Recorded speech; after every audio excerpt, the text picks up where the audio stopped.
All right, hey guys, so thanks for tuning in. Today's video is going to be talking about reading a nutrition facts label. And it's super basic, but I think teaching the foundations of how to read labels, understanding general nutrition principles is super important when you want to excel your nutrition for things like strength and nourishment, maybe getting your period back, and also fat loss goals, building muscle goals, all those things can play a role. So in today's video, we're gonna go through what the nutrition facts label is, what are the ingredients to look for, and how to read nutrition labels. And I have some various products. Greek yogurt's one of them, peanut butter's one of them, and then a pasta that I just chose out of my cupboard and fridge just to give you, these are things that are in everyday life, and it can give you a good example on how exactly to the grams of a certain nutrient per serving and help you achieve your health and fitness goals. I gotta put a little disclaimer in here. By no means, when I'm talking about serving sizes and grams of fat per serving, grams of protein per serving, it's just general. It's just general information. Everybody's energy needs are going to be unique to them. And if you're watching this wondering, how do I know how much my body needs? That's something to reach out to a professional about, a registered dietitian specifically. Always feel free to shoot a message to me, DM me on Instagram, things like that, and I can always offer some tips and tricks there. But essentially, this video is just for educational purposes only, and here we go. Let's hop on into it. Okay, so just for a general overview of the nutrition facts label, you're gonna have the amount of servings per container. So this is 6 servings, 6 3/4 cup dry pasta servings in this whole box, okay? But when we come down to look at the calorie and macronutrient breakdown, all this right here is per serving, not 200 calories per box, but it's per serving. So if you can get that and do the math for your needs, for your energy needs, and so on and so forth. Maybe some people had a really tough, vigorous workout, and you might need a little bit higher carbohydrate load to help recover. So maybe you do a serving and a half or 2 servings. Something like that, that makes sense. And also too, for a general overview, you always see here, right here, on the nutrition facts label, is it will say percentage of daily value, tells you how much a nutrient in a serving of food contributes to a daily diet. 2,000 calories a day is used for general nutrition advice. So for these breakdown here, this is technically based on somebody that would have a 2,000 calorie baseline for calories needed for them to function, for them to excel in life. And that's going to be different for everyone. So again, this isn't the end all be all, like 1 serving of this has to be for you. Not necessarily. Sometimes it can be. This serving could fit whatever macronutrients you need in that meal. Fantastic. But you have to remember that you have to go by the total calorie macronutrient breakdown, like the protein, carbs, and fat that you need for you and your body to help it perform in the gym and excel in the gym, have great quality of sleep, have great energy in life, have healthy, regular menstrual cycles, and so on and so forth. So that's kind of a breakdown of the nutrition facts label first before we get into the nitty gritty of it. Alrighty, next I wanted to use different sources of food just to give you an example.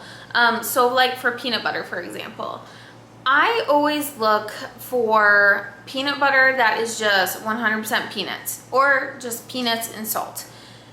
Because my view on it is like, this is peanut butter and there's no reason it should have a ton of ingredients. Now, if the peanut butter, like let's say you can only do Jif natural that has like 5, 6, 7 ingredients listed on it, it's not the end of the world. Like the label, like the ingredients in the product, is not the end of the world if that's the best you can do, okay?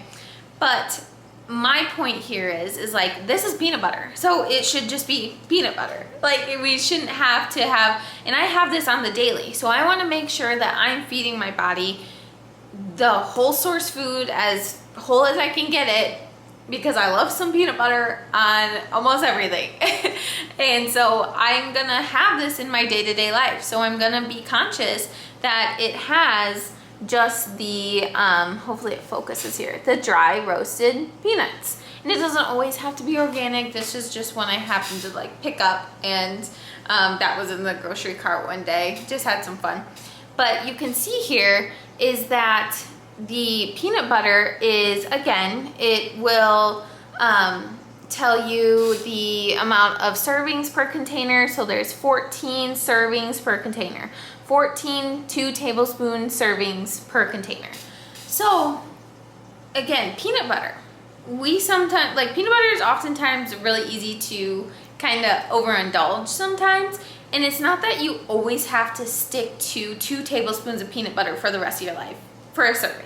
It's not that. It's just the fact that it gives you a general guideline of like, okay, I know that if you have goals to have optimal hormone function and excel in the gym, excel in life, and as a woman, you need fats and you need quality fats. So yeah, a couple tablespoons, let's say, for example, you add it a couple tablespoons to your oatmeal in the morning, or spread it out on a piece of sprouted grain toast or something like that in the morning. You know you have 16 grams of fat, but take into account that I always say peanut butter is an added protein source, not like a really whole protein source, because it only has 8 grams of protein per serving, as opposed to the 16 grams of fat per serving. And not that it's bad or anything, it's just that if we have goals to, for example, build muscle, we want protein. We want to have a meal that's high in protein. So if we are focusing on peanut butter as our main source of protein for that meal, we're only getting 8 grams. And if we double that, we're gonna have 32 grams of fat, only 16 grams of protein. Whereas at a meal, we want to do more like 30 to 40 grams of protein, and then we want to have, yeah, around like a range of anywhere from 10 to 20 grams fat. It depends on you and your needs, so I can't say exactly. But if you get my point there, is that this is a great source of added protein. It's just not going to be like your whole main protein source, if that makes sense. And if you want to, you can also do a peanut butter powder, because the peanut butter powder has like 8 grams of protein per serving, but it only has like 2 grams of fat per 2 tablespoons. So you could do 4 tablespoons, get 16 grams of protein and only about 4 or 5 grams of fat. And you can mix and match that depending on your needs at that meal. And for my last example is Greek yogurt. So I always recommend plain Greek yogurt, and I know a lot of people out there are like, it tastes like sour cream. And yes, I'm not gonna say it doesn't, because it does taste like sour cream.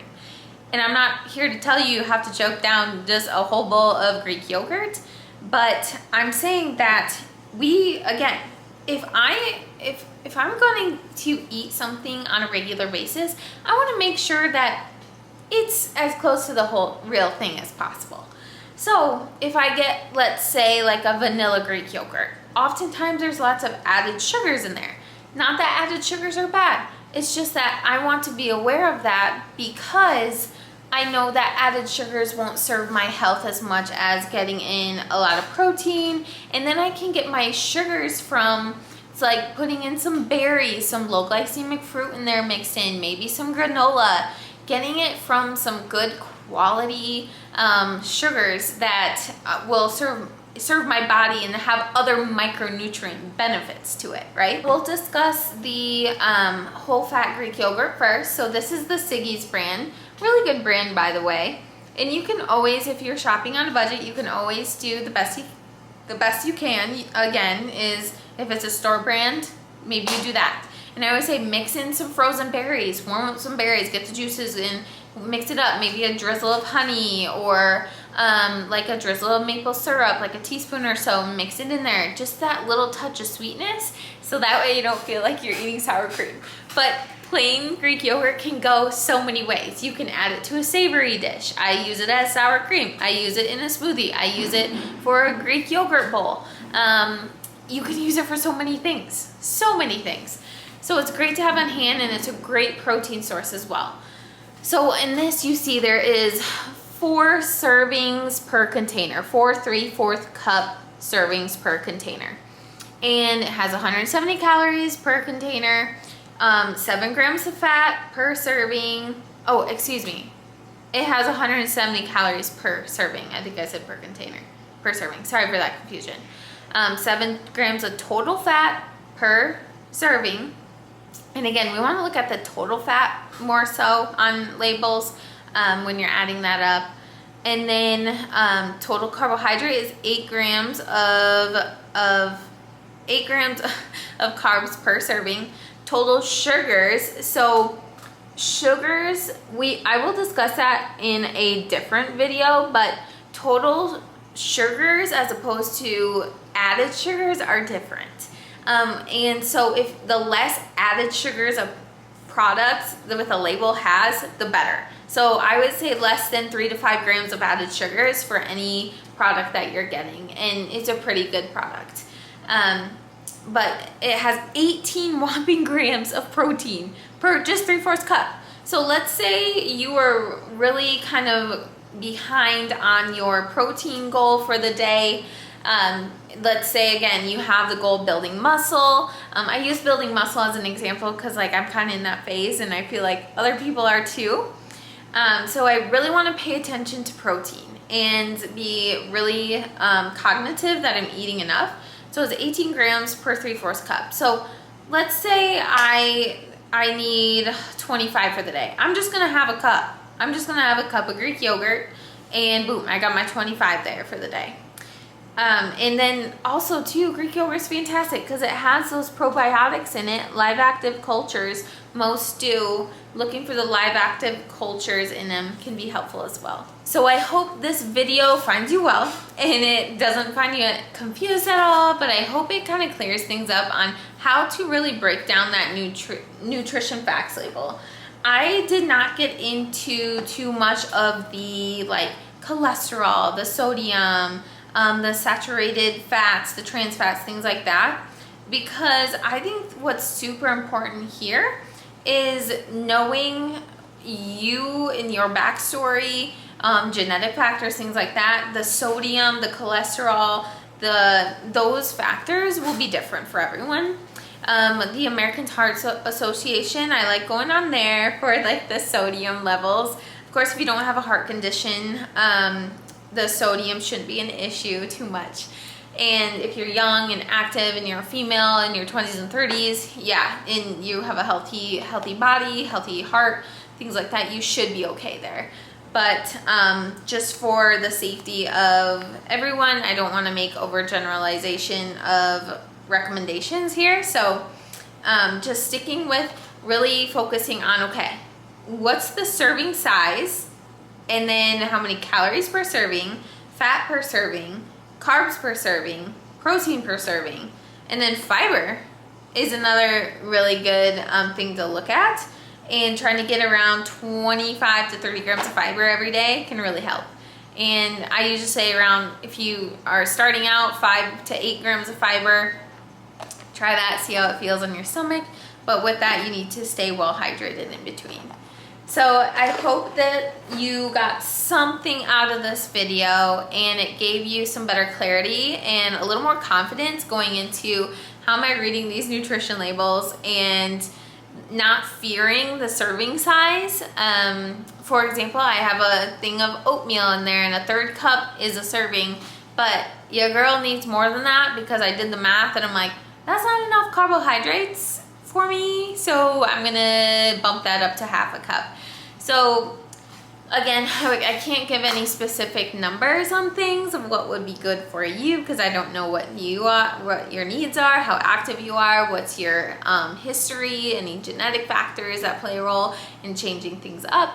But just keeping it simple, like always, that macronutrient breakdown, and making sure that you are focused on keeping food in a neutral view. That a serving of pasta, if I eat 2 servings at a meal, it's not the end of the world. It's not the end of the world. Maybe you just needed 2 servings of pasta, or maybe you had a really vigorous workout and you know you needed the carbohydrates to refuel. And yeah, don't be too hard on yourself. Just take it as you go. Something just to be aware of, you don't have to read labels for life. It's just, this is just information for you to carry with you, another tool in your toolbox. Just keep building the toolbox and you have a whole set and you're ready to go, and you're ready to conquer your own life in your own body, and you can do whatever you want, because if you want to feel good and you want to feel strong and you want to feel energized, yeah, just keep it simple. Focus on nourishment. Strength and nourishment is my motto here, and that's what we're going for. So again, hope this video finds you well, and don't forget to like the video and subscribe if you want. Thank you so much for watching. We'll see you in the next one.